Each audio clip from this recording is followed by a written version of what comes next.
I will share my screen.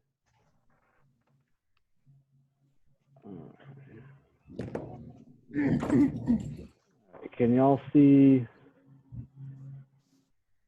Probably saw my email too.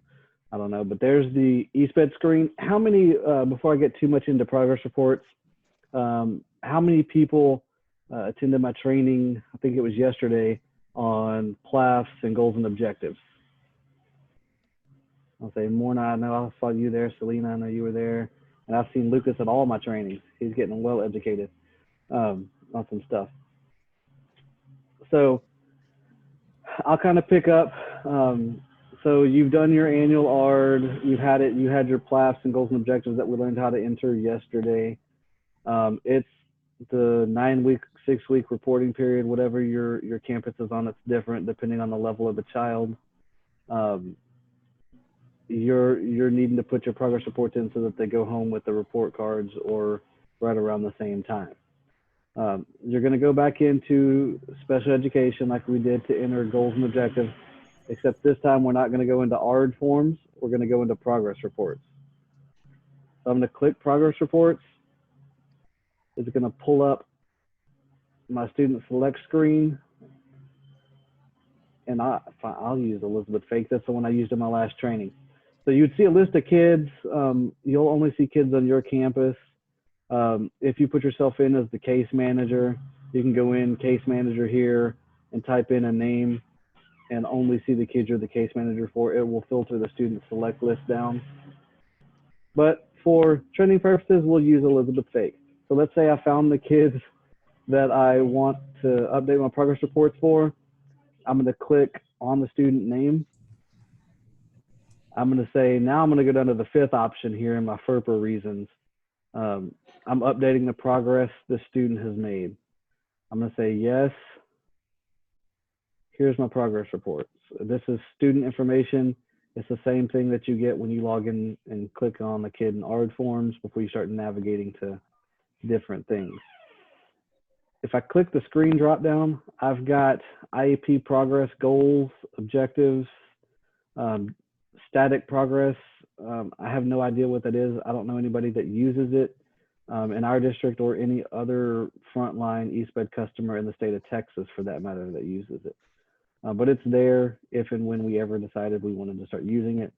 There's some data collection sheets that I'll show you before we finish. And then it's going to be your favorite thing of this training is print multiple progress reports. I guarantee it. But we start just going down the list, student IEP progress goals. We've got our goal screen. This would list every goal that a kid has. This is my very poorly done math goal from a couple of days ago. I want to make sure my date is in here for what I'm updating. And we get this question from teachers a lot. All 12 slots are full. What do? Delete them. It sounds like I'm oversimplifying it, but I'm not. They should have archived their progress as they went along. And I don't need dates in here from 2017, 2018. That's years ago. So make sure you delete them. So let's say I was coming in. This is a new year. I can go in and I can delete. Let's say I'm doing progress reporting today. All right. I'll put today's date in there. The most crucial thing to do is pay attention to this radio button, because I could have all the best intentions in the world and I can put this date here.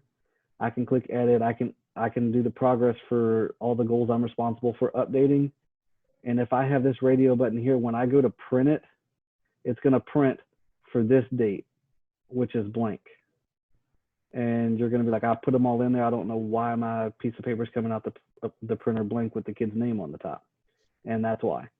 You want to make sure I put the date in, move the little radio button on the left to correspond with the date that you're wanting to print on those progress reports. You have an option here, all goals, math. If I do math, it's going to get rid of the other one just for visual simplicity. As a professional courtesy, if you're just updating math and reading, but the kid has behavior and speech, when you're done updating, please go back and change this to all goals. Because if you don't change it, or if they don't change it on their end, if they narrow it down to speech goals, when somebody goes to print, it will only print the goal focus area that's in here. We found that out the hard way. So let's say I'll just do all goals. I'll do the one poor math goal that Elizabeth has. I click edit, and I've got, you don't have to worry about ESY progress review level. I don't know why that's even in there. We don't use that. Somebody was playing around in the system and put some stuff in there. You want to make sure you put yourself as the evaluator. And now I'm curious how many names are in here. Okay, I'm going to search for a name just to see if you're in here. Do you need me to get out of the way? No. Is you okay? Okay. Okay. Thank you, ma'am. Okay, so I don't know where it's pulling this list of names from. That's crazy to me. I'll have to figure out on the back end administratively where these names are coming from, because I didn't populate a list of evaluators and staff. Oh wait, now that I see the top of, yes, I did. I will go in and update it with all of the new names because it doesn't have your name listed in there. So once I update it, you could click, it'll be blank typically, or it'll have somebody else. I could go in and I could start typing in my name, and it'll drop down on the list to find your name as the evaluator. So that means my name should be in here. Let's find out if that actually works, right?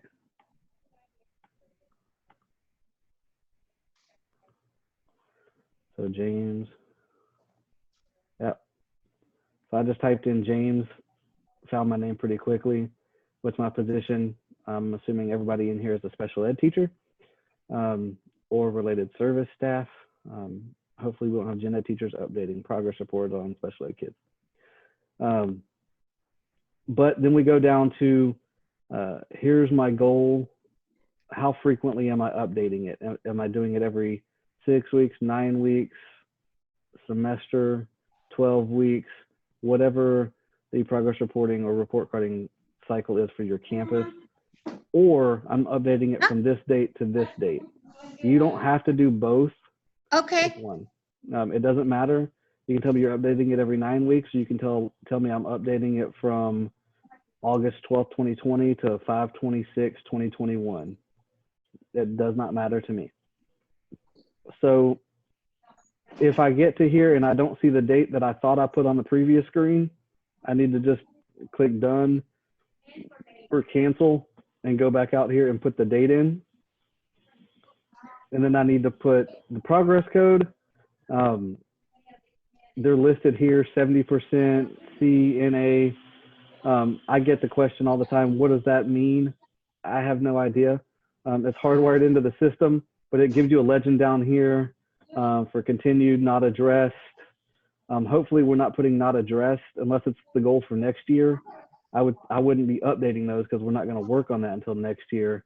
But if we're updating progress on a goal this year, that's something we're supposed to be working on with the student, I'm hoping we're not putting not addressed. If we are, we need to come back and look at something. So you put whatever progress code is appropriate. Then you put you answer the question, is the progress sufficient at this time for the student to achieve the goal by the end of the year or by the end of the IEP date, whichever is appropriate.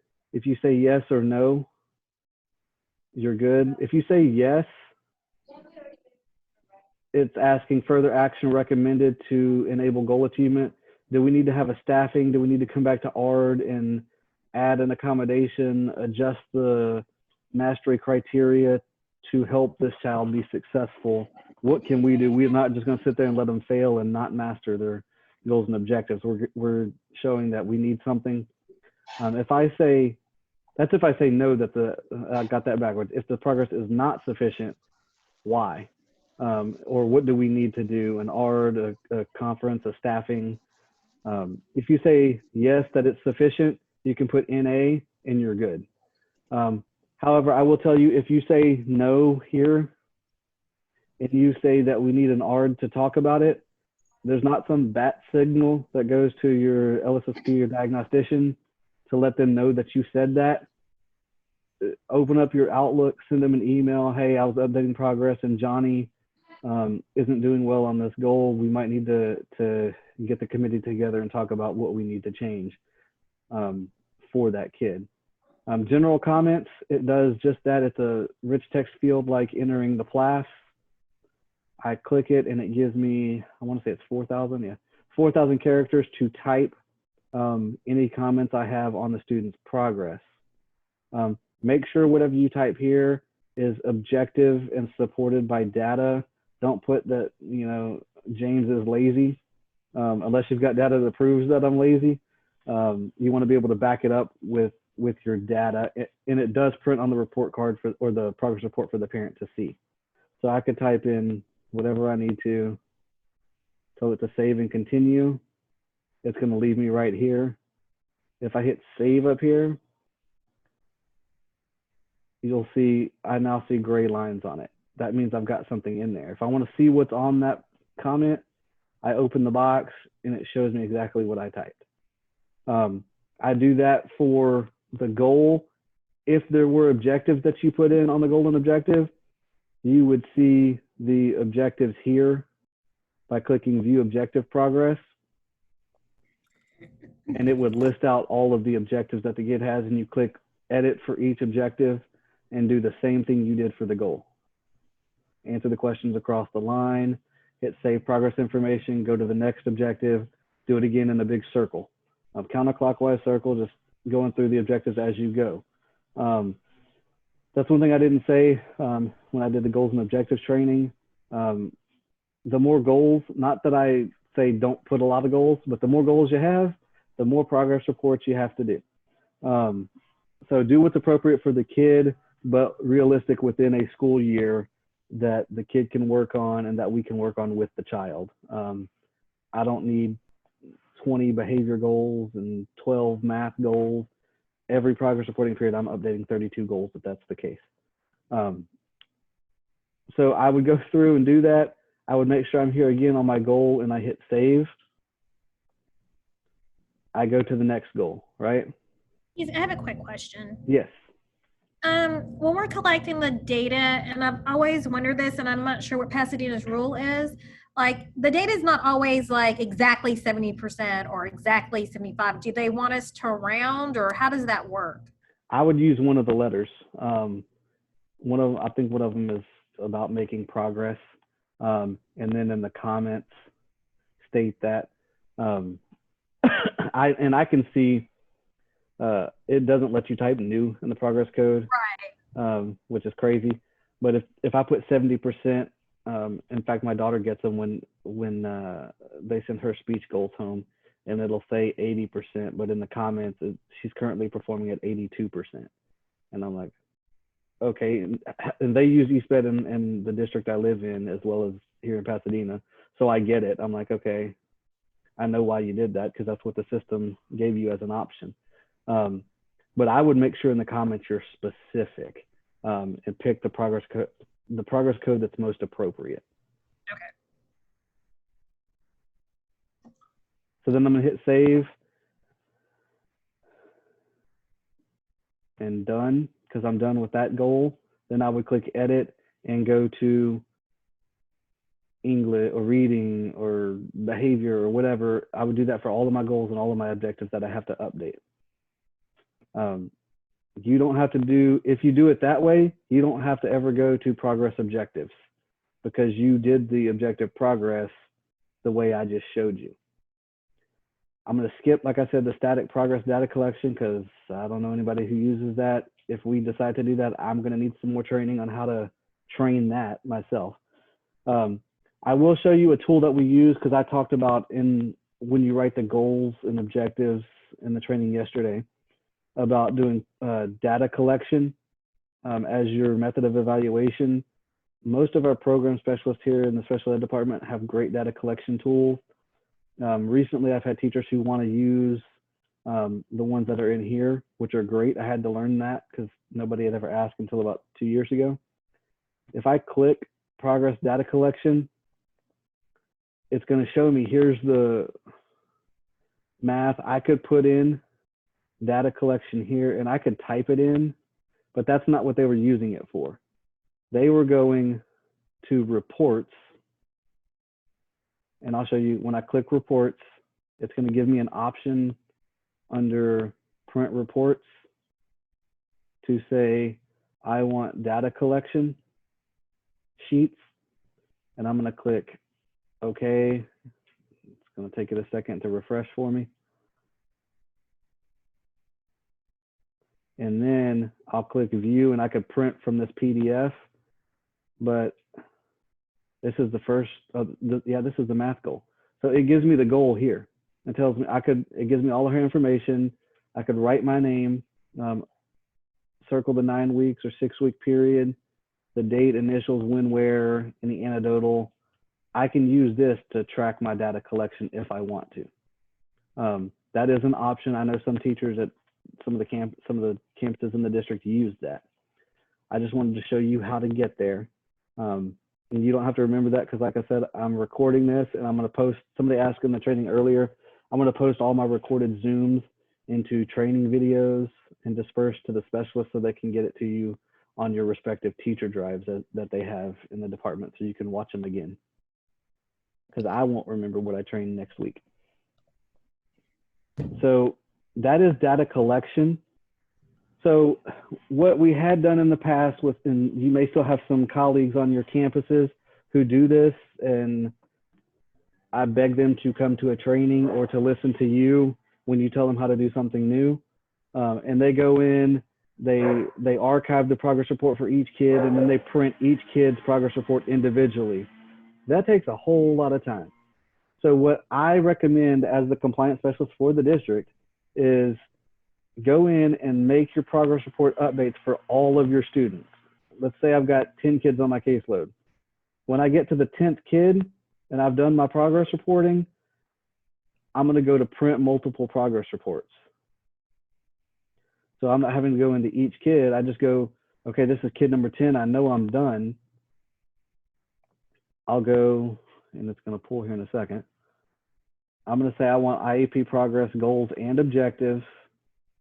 I'm going to say, let's say Atkinson Elementary. I'm just picking a campus. I don't know any of these kids personally. And I can narrow it down to, I want just my currently served kids. Don't show me any kids who are dismissed, who are referrals, active. And as I'm narrowing down, you have the ability to do the same thing. I'm going to show you one more click. I can click here and say case manager. And if I type my name in here, I'm not the case manager for any of these kids, but it would narrow it down to whoever I'm the case manager for. If I put my name in, it'll give you the list here. You click add all. It's telling me I didn't pick a report. Don't panic when it does that. Click add all. There's 63 kids in special ed at Atkinson. I've just moved all 63 of them. If I did all their progress reports, I moved them all over. I'll tell it I want individual reports so that it archives in the kids' individual archives. And I want it to auto archive. And it is progress reports. And then the school year. And I'm not going to do it because it's real kids and I don't want to archive something that's not done. That just looks funny for me. And then when I click create report, it's going to say, are you sure you want to create the progress report for all these students? You'll say, okay. It will auto archive it for you in that child's archive in the 2020, 2021 folder, which is where we tell you to archive it. And then it'll pull up a document that is in fact, I'll show you. Well, let me not auto archive it so I can show you what it does. Because I don't need it in their archives because then I have to clean that up. But if I click create, yes, I want to create it. That's going to pull up a PDF. And you can see, here's all the kids. Actually, no, you can't. Don't do that step again. Then when I go to reports, and I'll say list reports, which is where all my completed reports are. Here's all of the kids' progress reports here. Then I could select all of them if I wanted to. And tell it to view selected. And when I do that, it'll pull up all 60 something kids I just did progress reports for. and it won't take, and this is every kid on the campus that's in special ed. At a high school, if I were to do that, it's 400 kids, and that might take a little bit longer, but 63 kids will take a couple of minutes. So within a department, question, Okay. within a department, if everybody, all the case managers got their progress reports updated, there could just be one printing and, Yes. okay, that's Absolutely. lovely. All right. And there are situations where it's the case manager who's got 10 kids, but I don't see the kid for math. The resource math teacher may help me with information because I do reading, and they update the goal, and then the case manager goes in and makes sure that they're printed out to go home for the kids on their caseload. But that's, your campus will know specifically what that process is. Okay. 3,000 pages, and it only took a couple minutes. And then I could print it out. It won't be 3,000 pages. When you do goals and objectives or progress reports for the 10 to 15 kids you have on your caseload, then you could print it out, separate it once it comes off the printer, put it in an envelope and send it home. And you're done. And you haven't had to go in kid by kid and archive and print and archive and print. If I had to click auto archive, it would auto archive all of those for me. And then I just have to print it out and send it home. And that was a 25-minute presentation on progress reporting. I'll open it up for questions and comments now. Now is your time. I Feel have free. a question. Going back to where progress objectives, I know you said once we do it in that main progress, the first progress screen, and not go to, if we have objectives within the goal, that if I'm like confused, hold on. If the progress objective and there's multiple mini objectives for them to meet, are we, we don't have to update those there? We can just still do it on that main screen? You can do it through that main screen. And it would update the objectives as you go through. Okay. Yeah, no need to do it twice. Any other, I'm going back to the chat to make sure. If you came in late, please make sure that you add yourself, type your name in the chat so that I can go back and make sure you get credit for attendance. Are there any other questions or things you want to know about progress reporting? No? Going once, going twice? I had just a quick question. Okay. With on that page, it says first reporting period will focus on. Can you do the drop down on the all goals? On the all goals, I could change it to, that's why I say I don't use it this way on the objectives. I go through and I train, when you go through objectives, it doesn't ask you that. Because I can then go in and when I click edit on the math goal, which was the same one you saw on the other screen, I can update the overall goal, and then I go to objective progress, and it lets me update the objectives that are associated with that goal. Very good. Any other questions, comments? I guarantee you it's not one I haven't heard. All right, if you don't have any questions, that's all I've got. I'll stop the recording, and at some point in the next couple of days, I'm going to get in to give y'all credit in the Strive professional development system. So you should get an email that says you get credit for that at some point. In the chat, is that a question? Oh, you are very welcome, Selena. So thank you. Thank y'all for being patient, sitting through the trainings. I know this is Lucas's second one with me today. Last 2 hours he's been with me. It's my third one in a row this afternoon, and it's actually a day I took off. I had a water leak in my house, so had to take care of that this morning, but was determined not to cancel trainings. So we do what we do. If there aren't any other questions, that's it. Y'all are free to go. Enjoy the rest of your evening, and don't work too hard. Can I ask you a question not related to this training, just a general? I was wondering, like,